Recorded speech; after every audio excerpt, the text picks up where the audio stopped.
All right, a couple quick points, updates here. The gun safety days end tomorrow. Again, today was a little bit of a slow day, so if you didn't know about it, 8 to 4 tomorrow, bring your gun, get it cleaned, get it inspected by the manufacturers and experts tomorrow at the lodge, free of charge.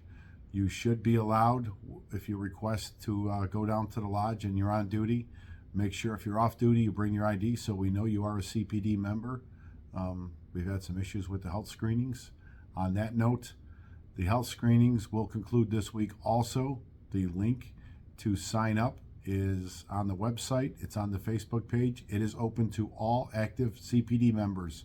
CPD only. You will have to bring your ID to show proof. Strangely enough, we've had outside agencies show up and try and get a free screening on our dime.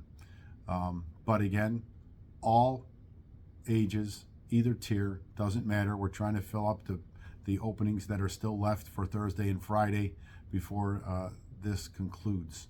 So make sure you go get that screening done. Two other points. Springfield. In Springfield right now, the COLA bill is sitting, waiting to be called for a vote in the House. It has already passed the Senate as an initial bill, Senate Bill 1956. The House needs to call it. The votes are in place to pass it out of the House and send it back to the Senate for concurrence. There are votes lined up in the Senate to make this a reality.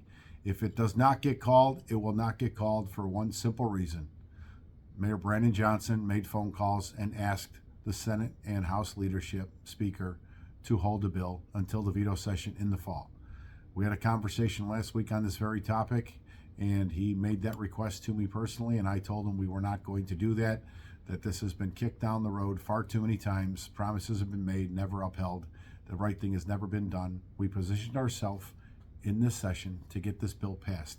We have aligned bipartisan support on both sides of the aisle to make it a reality now. So we certainly expect the Speaker to call this for a vote later today or tomorrow and get it done and sent over to the Senate where it is concurred at that point. Feel free to call your legislators and let them know it needs to get done. Call the Speaker's office. Let them know the bill needs to be called.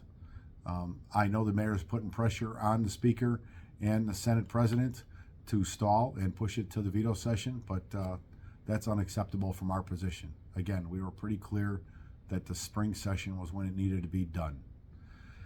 Lastly, I told everybody at the weekend update that we would be having a meeting with the arbitrator on Monday.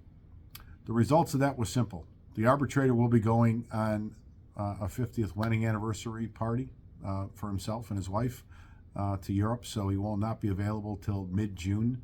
He left very simple instructions to the city. The forensic law firm has been retained by the Johnson administration to conduct labor negotiations and continue the process that's already been started.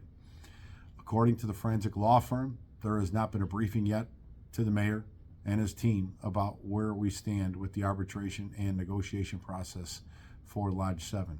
Strange but true.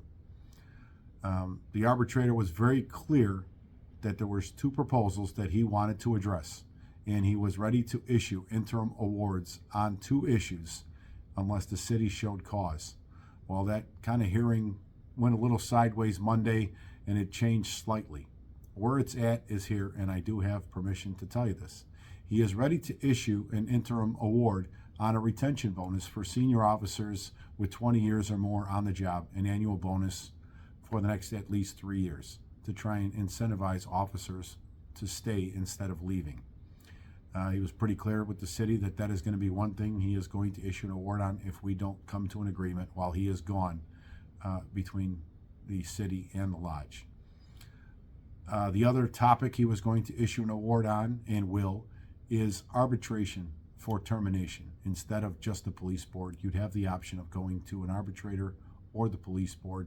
That is something that he has already ruled on several times on other municipality arbitrations, and it's been very clear that he has the authority to do that, and he has explained that to the city, that this has always been by agreement. If the lodge does not want to agree to that provision anymore, they are not obligated to, and they can get arbitration for discipline, including termination going forward.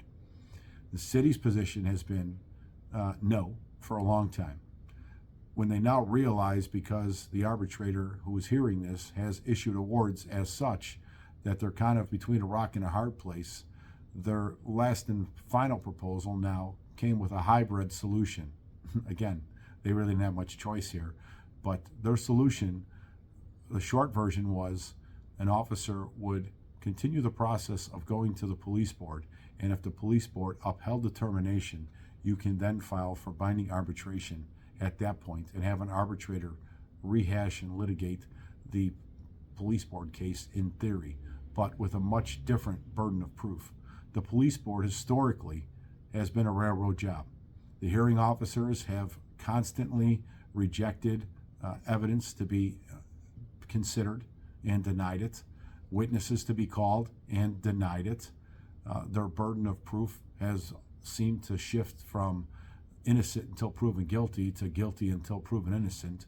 So that is definitely a different burden than what the arbitrator will hear. There was a couple provisions that were thrown at the city for their proposal to be considered a reality. The arbitrator instructed the city to brief the mayor, get back to the lodge with an update by next Friday. And by next Friday, they're supposed to contact us and figure out where those two provisions are specifically as far as the mayor's position on them. And if we do not come to an agreement, by the time he comes back, he will issue the two awards as he has stated. There will be a retention bonus, and there will be the ability for officers to go straight to arbitration instead of the police board if they so wish. The ball is in the city's court. I certainly will have an update next Friday on that topic after I hear from the city. Who knows when that's going to be. I doubt it'll be earlier than that, but that's the update on everything there. Again, Senate Bill 1956, we are running out of time in the spring session to make sure this gets called. I am here to tell you, our PAC director, Mike Cosentino, and lobbyist Dave Sullivan have been doing phenomenal work in Springfield, making sure both sides of the aisle are going to support this. We have support from lawmakers who just a short time ago were not necessarily friends of the police or the FOP. And now they are working on our behalf to make sure we have parity with the fire department and the bare minimum of a COLA across the board. It should be a no-brainer, but we'll see how this pans out over the next 24 to 48 hours. Have a good night.